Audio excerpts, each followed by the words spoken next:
It's really an honor to be able to be here with you all this evening. Yesterday, and I do represent the 30th Congressional District in Los Angeles, which, as many of you know, is home to the largest population of Armenians outside of Armenia. It's one of the reasons I chose to live in that area, because I treasure the richness and the diversity of the community that I live in Glendale.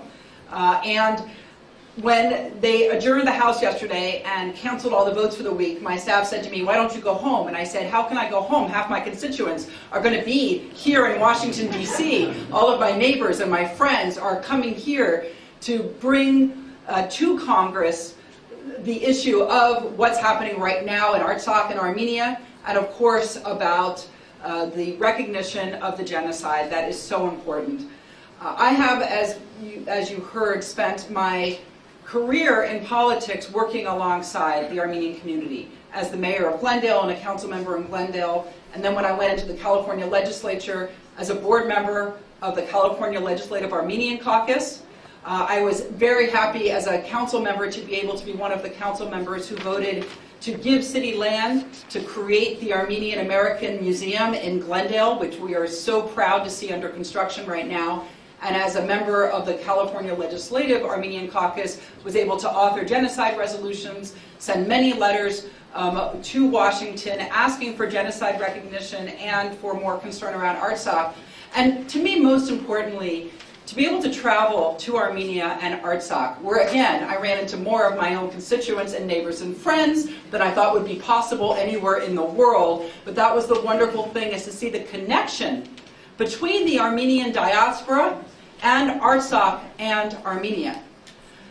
When I was in Artsakh particularly, I was able to visit churches that are thousands of years old with Armenian lettering, to visit graveyards that have the ancestors of my friends and neighbors going back thousands of years. And so to now see photos of those very same cultural legacy sites that belong not just to the Armenian people, but to the entire world, to see those World Heritage sites destroyed by Azerbaijan is absolutely heartbreaking. Because we have to remember that this is being done not because they need to convert these into something else, but to erase the history of that region and to try to pretend as though Artsakh and Armenia are not the absolute heart and soul of the Armenian people. It's indisputable when you're in that region how deep those roots go. And so I don't just believe in the right to the right to return, but the right to self-determination, and that the people of Armenia of Artsakh have been forced out of their homeland and to have been turned into refugees is something that the world can't ignore. So when I worked in my community, thank you.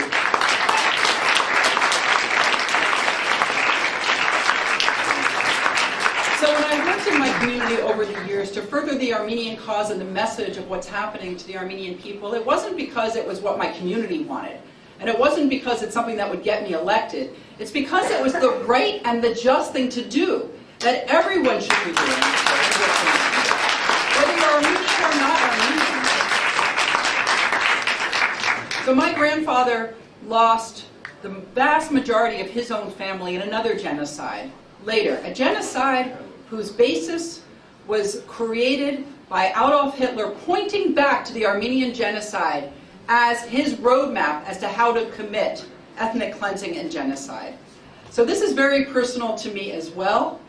And I will commit to you to continue to fight alongside you now in this role, and to try to ensure that as Armenia tries to negotiate a ceasefire with an aggressive neighbor that has absolutely no justification for committing the war that they committed and the ethnic cleansing that they committed, that I will do my best to ensure that when Armenia is at that table, that is the full force of the United States standing beside and behind Armenia to make sure that its interests and the people of Artsakh's issues are put first, and that they get that justice that so long has been denied.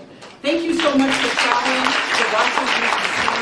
It has been an honor to represent you, and I look forward to fighting alongside you.